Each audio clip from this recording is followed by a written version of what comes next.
Your arms should be bent at a 90-degree angle, kept close to the body, and swing back and forth naturally. Your hands should not cross the central line of your body and should not be raised higher than the breast. I'm sure we've all seen people walking down the street with their arms flailing, or people with their hands in their pockets. Remember that your arms tell your legs how far and how fast you're going to go.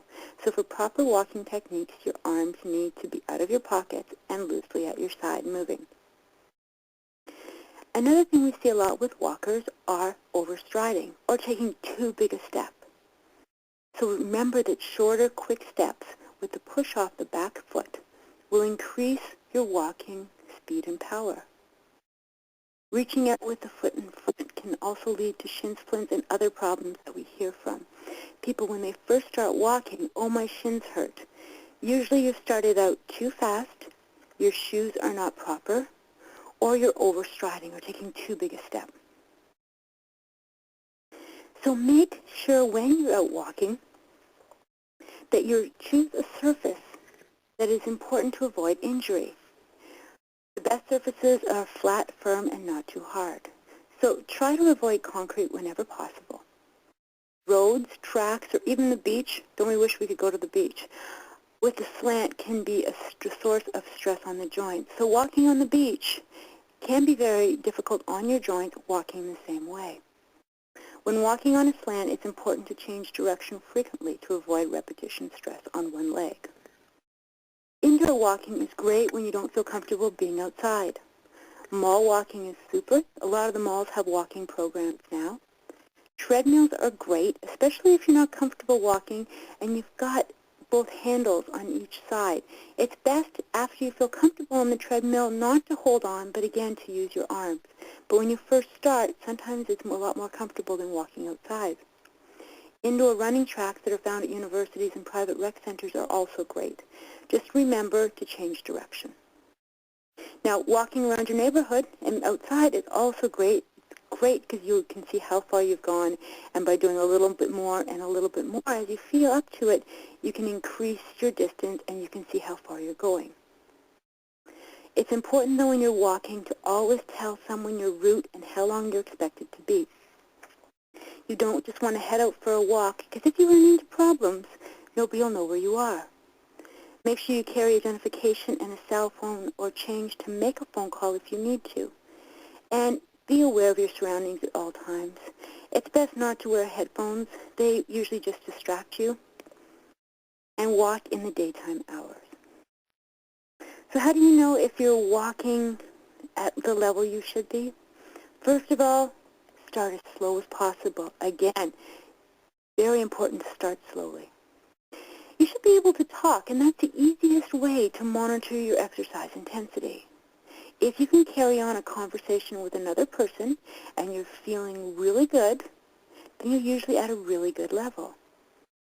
Now, if you're limited by shortness of breath or wheezing, you know you've done too much and you've gone too fast. So try to find a comfortable place to walk. We should be able to hold a conversation. Now, if you're walking at a brisk pace, you should be a little more winded after a few sentences. So if you're pushing yourself too hard, you'll find yourself huffing and puffing, and you'll know you need to slow down. So again, comfort and safety tips, check with your doctor before starting any program.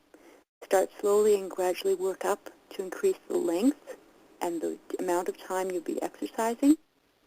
Start with a really, really nice, easy warm-up and a cool down. Always stretch after you're done exercising, and listen to your body. Stop the exercise immediately if you have any of the concerns that we mentioned earlier, and again, blurred vision, onset of nausea, joint pain, swelling, abnormal muscle pain, any shortness of breath. Make sure you stop right away. Again, walk with a friend if you're out walking for safety and pleasure. And if you are going to be walking alone, make sure someone knows your route and your expected time to return. It's very important to also always make sure you have enough water with you. So carry a water bottle and make sure you drink small amounts of water before, during, and after your exercise program, particularly if you're outside exercising in warm weather or if you're out for a walk. And always dress appropriately, including your sunscreen depending on the weather conditions, and a hat if you need one. Make sure that you dress in layers so you can adjust to any condition. If you're outside walking, make sure it's on well-lit streets if you're outside. Walk facing traffic. And again, only do as much as you can to start that positive cycle of doing a little bit, then doing a little bit more, and doing a little bit more. That covers most of the exercise program that I have for you. I'm sure you have some questions, so please, I'll open up for questions. Thank you.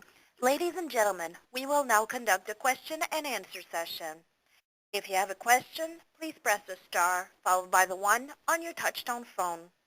You will hear a tone acknowledging your request. Your questions will be polled in the order they are received. Please ensure you lift the handset if you are using a speakerphone before pressing any keys. One moment, please, for your first question. Yes.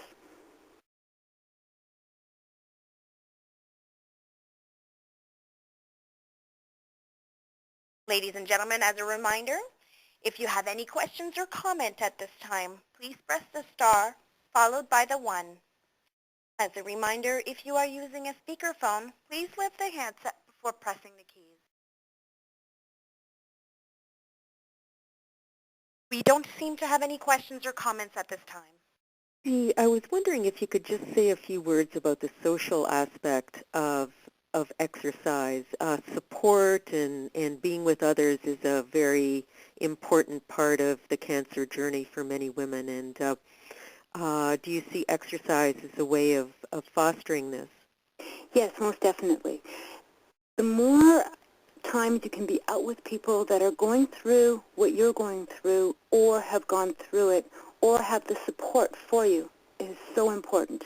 I know as a cancer survivor, when I was out and I started walking, there was a group of us that started walking at the same time, all from the same hospital. And it was great not only to walk and have different questions. We were all able to go through what we were going through at the time, discuss it with each other. And the friendship and the bonds that grew from that are indescribable. They're so important to your overall well-being. Now, the fact that we all got out walking was incredible. We were all at different levels, but we kind of just got together, and the people that could walk faster or could walk further did that, and we always walked together. And people slowly were behind us, but we all started at the same time. We all ended at the same time. And the same with the exercise program. Sitting around together, we would first start just in chairs at my place to start with, and then at different locations, and just getting together. There was a group of about 8 of us, and then more people joined us as word started that we had the program. And we just go through the exercises, and having other people there with you that have gone through everything that you have, and sometimes more and sometimes less, was incredible to be able to exercise and all get your strength and mobility back. And that's why the group exercise is so important. For those of you that know, I run the Renewed Strength program, which is a free exercise DVD that has all the exercises on it. And yes, we offer it for free throughout Ontario after your doctor says you can exercise. But what we're finding is it's fabulous. The groups of people in different locations are getting together that have met at the hospitals and doing the programs together and then going out and doing their walking. So it just makes your whole recovery so much more comfortable at a time that the last thing you really want to do is get up and exercise. But that positive feeling of doing a little bit and doing a little bit more, it really comes into play. Thank you so much, Dee. Mm-hmm. So if there are no further questions, I would like to express my sincere thanks for this very helpful and very informative presentation on an important topic about the cancer journey. Thank you also to Elianka Scoop for her translation. The next session that we'll be holding will be entitled Laughter Therapy, and the date for that is Tuesday, November the 18th. If you would like to listen again on this session or want to share this session with colleagues or friends, it will be available on YouTube. Thank you all. Have a lovely day. Thank you. Ladies and gentlemen, this concludes the conference call for today. Thank you for participating, and please disconnect your lines.